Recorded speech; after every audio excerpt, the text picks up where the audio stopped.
High, সবাইকে স্বাগতম জানাচ্ছি অ্যাক্রোস একাডেমির একটি নতুন সিরিজে। এবং এই সিরিজটি হচ্ছে নবম দশম শ্রেণীর হিসাব বিজ্ঞান বিষয়ের। এবং আজকের এই সিরিজের প্রথম ক্লাসে আমরা নবম দশম শ্রেণীর হিসাব বিজ্ঞান বিষয়ের অধ্যায় 2 লেনদেন নিয়ে আলোচনা করব। এবং লেনদেনের এই ভিডিওতে আমরা শিখব লেনদেন অধ্যায়ের হিসাব সমীকরণ সম্পর্কে। তো চলুন কথা না বলে শুরু করা যাক। হিসাব সমীকরণ আসলে কি? হিসাব সমীকরণ হলো এমন একটি মৌলিক সমীকরণ যা ব্যবসার মোট সম্পদ, মোট দায় এবং মালিকানা সত্ত্বের মধ্যে সম্পর্ক প্রকাশ করে। অর্থাৎ সহজভাবে বলতে গেলে এই সমীকরণের মাধ্যমে একটা ব্যবসার মোট সম্পদ, মোট দায়, মালিকানা সত্ত্ব এরা পরস্পরের থেকে বেশি না কম, নাকি এরা পরস্পর সমান, তাদের ভিতরে যে সেই সম্পর্কটা প্রকাশ পায় সেটি হচ্ছে হিসাব সমীকরণ। এখন হিসাব সমীকরণটা কি? হিসাব সমীকরণ হচ্ছে A = L প্লাস ওই, অর্থাৎ asset equal liabilities plus owners equity, বা সম্পদ সমান দায় যোগ মালিকানা সত্ত্ব। অর্থাৎ সম্পদ সবসময় দায় এবং মালিকানা সত্ত্বের যোগফলের সমান হবে। ইট মাস্ট বি, হতেই হবে, সম্পদ সবসময় দায় এবং মালিকানা সত্ত্বের সমান হতে হবে। দায় এবং মালিকানা সত্ত্বের যোগফলের সমান হতে হবে সম্পদকে। এবং এই ইকুয়েশনটা সবচেয়ে ইম্পর্টেন্ট, এবং পুরো অ্যাকাউন্টিংয়ের ভিতরে এই একটা ইকুয়েশন, এবং এই ইকুয়েশনটা সবচেয়ে বেশি ইম্পর্টেন্ট। বিকজ আমরা যখন আমাদের একটা ব্যবসা প্রতিষ্ঠানের আর্থিক অবস্থা সম্পর্কে জানতে চাই, তখন আমরা তৈরি করি আর্থিক অবস্থা বিবরণী, যেটা কিনা আপনারা আর্থিক অবস্থা বিবরণী অধ্যায় জানতে পারবেন, তখন আমরা শেখাবো। বাট যখন ওটা শেখাবো, আর্থিক অবস্থা বিবরণী তৈরি করা হয় একটা ব্যবসার প্রতিষ্ঠানের জন্য, তখন আসলে এই সমীকরণটাকে প্রতিফলনই ঘটে। আর্থিক অবস্থা বিবরণীতে যে দেখা হয় যে অর্থাৎ মোট সম্পদ, দায় এবং মালিকানা সত্ত্বে সমান যোগফলের সমান কিনা, এটা আমার চেক করতে হয়। যদি দুটো সমান হয়, এক সম্পদ এবং দায় এবং মালিকানার সাথে যোগফল সমান হয়, তাহলে বুঝতে হবে আপনার ব্যবসার অবস্থান ভালো এবং আপনার ক্যালকুলেশন ঠিক আছে। যদি এই দুটো সমান না হয়, অসমান হয়, তাহলে বুঝে নিতে হবে আপনার ক্যালকুলেশন কোনো কোথাও সমস্যা হয়েছে, অথবা আপনার ব্যবসার অবস্থা সত্যি খারাপ বা আশঙ্কাজনক।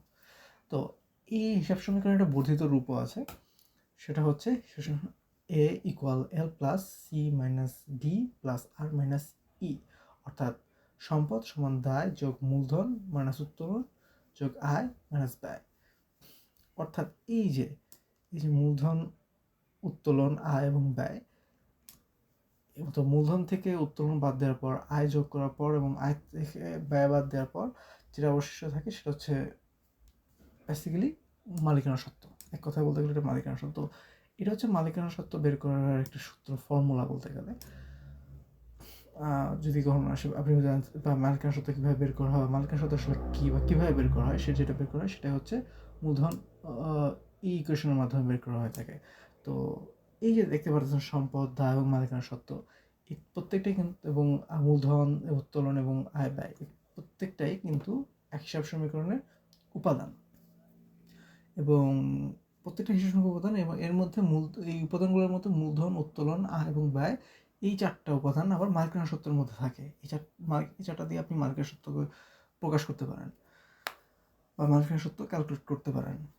তো এখানে একটা সবচেয়ে গুরুত্বপূর্ণ বিষয় হচ্ছে এই যে আমি স্টার চিহ্ন দিয়ে রাখছি, 3টা স্টার চিহ্ন। এই 2টা ইকুয়েশন সবচেয়ে ইম্পর্টেন্ট, বিকজ ম্যাক্সিমাম বোর্ড পরীক্ষার ক্ষেত্রে এমসিকিউতে কোয়েশ্চেন আসে যে হিসাব সমীকরণের বর্ধিত রূপ কোনটি। তো অপশন এমসিকিউতে হয়তো বা এটা দেওয়া থাকবে অথবা এটা দেওয়া থাকবে। যদি বাংলা থাকে তো বাংলা দিয়ে এরা ঘুরিয়ে পেঁচিয়ে দিবে, বাট উত্তরটা হচ্ছে এটা। আর ইংলিশে দেওয়া থাকলে তো এটাই থাকবে, তো মানে মূল উত্তর হচ্ছে এটা।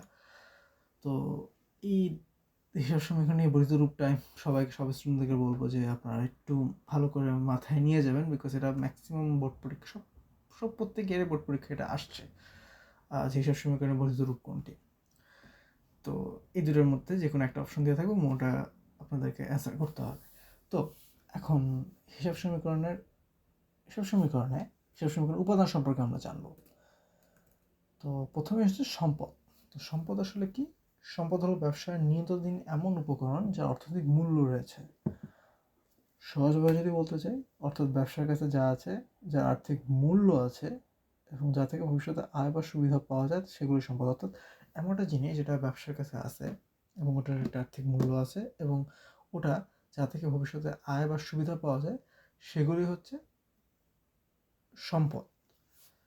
যদি উদাহরণ দিয়ে বুঝাই, সম্পত্তি হওয়া উদাহরণের মধ্যে আমরা দেখতে পারি যে হাতে নগদ, ব্যাংক ব্যালেন্স, মজুত পণ্য, যন্ত্রপাতি, দালান, জমি বা প্রাপ্য হিসাব। তো এই প্রত্যেকটাই ব্যবসার কাছে থাকে এবং প্রত্যেকটার আর্থিক মূল্য আছে এবং যা থেকে ভবিষ্যৎ আবার সুবিধা পাওয়া যায় সেগুলি হচ্ছে সম্পদ। এখন এই সম্পদ যে এই কটাই তা না, সম্পদ আরও আছে, বাট এটা আপনাকে বুঝতে হবে যে সম্পদ কীভাবে আইডেন্টিফাই করবেন। আপনাকে সম্পদ আইডেন্টিফাই করার জন্য এটাই এভাবেই বুঝতে পারবেন যে ব্যবসার কাছে যেটা আছে, যার আর্থিক মূল্য আছে এবং যা থেকে ভবিষ্যতে আয় বা সুবিধা পাওয়া যাবে সেগুলো হচ্ছে সম্পদ। এরপরে হচ্ছে দায়। দায়ের সংজ্ঞা কি? দায় হচ্ছে ব্যবসার ভবিষ্যতে পরিশোধযোগ্য আর্থিক বাধ্যবাধকতাই দায়। সহজভাবে বলতে গেলে ব্যবসা অন্যের কাছ থেকে যে অর্থ, পণ্য বা সেবা নিয়েছে এবং যা পরে ফেরত দিতে হবে বা পরিশোধ করতে হবে সেগুলোই দায়।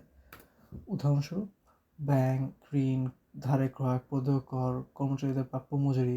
তো আপনারা উদাহরণ থেকেই বুঝতে পারতেছেন যে প্রত্যেকটাই ধারে অর্থ, পণ্য বা সেবা নেওয়া হয়েছে। তো ধারে যখন সেবা নেওয়া হচ্ছে কোনো একটা জিনিস, এই যে এবং ওইটার যে মূল্য আপনাকে ভবিষ্যতে পরিশোধ করতেই হবে, ওটার ওটা কিন্তু আপনার কাছে নাই। আপনার পণ্য, সেবা বা অর্থ যেটা আপনি নিচ্ছেন, ধারে নিচ্ছেন, কিন্তু এটার মূল্য পরিশোধ করতেই হবে ভবিষ্যতে, সেগুলো হচ্ছে দায়। তো এই কমন দায়ের উদাহরণগুলোর মধ্যে হচ্ছে যে দিলামই, দায় আছে ব্যাংক ঋণ, ধারে ক্রয়, প্রদেয় কর এবং কর্মচারীদের প্রাপ্য মজুরি। এরপর হচ্ছে শর্ট টিপস হিসেবে আমি যদি বলতে পারি যে এগুলো ব্যবসার নিজের সম্পদ নয়, ভবিষ্যতে পরিশোধ করতে হবে। অর্থাৎ যেগুলো সরাসরি সম্পদ নয়, এটা সহজভাবে বলা যায় ওইগুলো যেগুলো সম্পদ না ব্যবসার ক্ষেত্রে, কিন্তু এবং সেগুলোর মূল্য ভবিষ্যতে পরিশোধ করতে হবে, সেগুলি হচ্ছে দায়। তো সর্বশেষ হচ্ছে মালিকানা সত্ত্ব। তো মালিকানা সত্ত্ব হচ্ছে দায়সমূহ বাদ দেওয়ার পর ব্যবসার মালিকের যা অবশিষ্ট থাকে তাই হলো মালিকানা সত্ত্ব। অর্থাৎ সহজভাবে বলতে গেলে ব্যবসার সব সম্পদের মূল্য থেকে সব ঋণ বা দায় পরিশোধ করলে যা বাকি থাকে সেটাই মালিকের প্রকৃত অধিকার বা সত্তা। উদাহরণে যাবো আমরা, বা তার আগে যদি আমরা সূত্রটা দেখি যে মালিকানা সত্ত্ব সমান মোট সম্পদ মাইনাস মোট দায় বা সম্পদ মাইনাস দায়। অর্থাৎ আপনি মালিকানা সত্ত্ব বের করতে চাইলে আপনি সম্পদ থেকে দায় বা বিয়োগ করলে যেটা বাকি থাকবে সেটাই হচ্ছে মালিকানা সত্ত্ব হিসেবে গণ্য হবে। উদাহরণস্বরূপ বলতে পারি যে মোট সম্পদ 10 লক্ষ টাকা এবং মোট দায় 4 লাখ টাকা, তাহলে মালিকানা সত্ত্ব দাঁড়ায় হচ্ছে আপনার 6 লাখ টাকা। অর্থাৎ বাকি মালিকের প্রকৃত অংশ হলো 6 লাখ টাকা। অর্থাৎ এই 6 লাখ টাকার উপর মালিকের অধিকার আছে। মালিক চাইলে এই 6 লাখ টাকা নিতে পারে, সে নিজের দাবি করতে পারে ব্যবসা থেকে। তো ধন্যবাদ সবাইকে আমাদের সাথে ভিডিওর শেষ পর্যন্ত থাকার জন্য। আমরা আমাদের ইউটিউব চ্যানেলে এবং আমাদের ফেসবুক পেজে পুরো হিসাব বিজ্ঞানের সিলেবাসটি কমপ্লিট করব। তো আমাদের সাথে পরবর্তী ভিডিওগুলো পাওয়ার জন্য আমাদের ইউটিউব চ্যানেলটাকে সাবস্ক্রাইব করে রাখুন। আর যদি আমাদের ভিডিওটি আপনি ফেসবুক থেকে দেখে থাকেন তবে আমাদের ফেসবুক পেজটিকে ফলো করে রাখুন। আমি আমাদের ফেসবুক পেজের লিঙ্ক এবং অন্যান্য সোশ্যাল মিডিয়ার লিঙ্ক আমি আমাদের এই ভিডিওর ডেসক্রিপশন বক্সে দিয়ে দেবো। তো দেখা হচ্ছে পরবর্তী ভিডিওতে। ধন্যবাদ।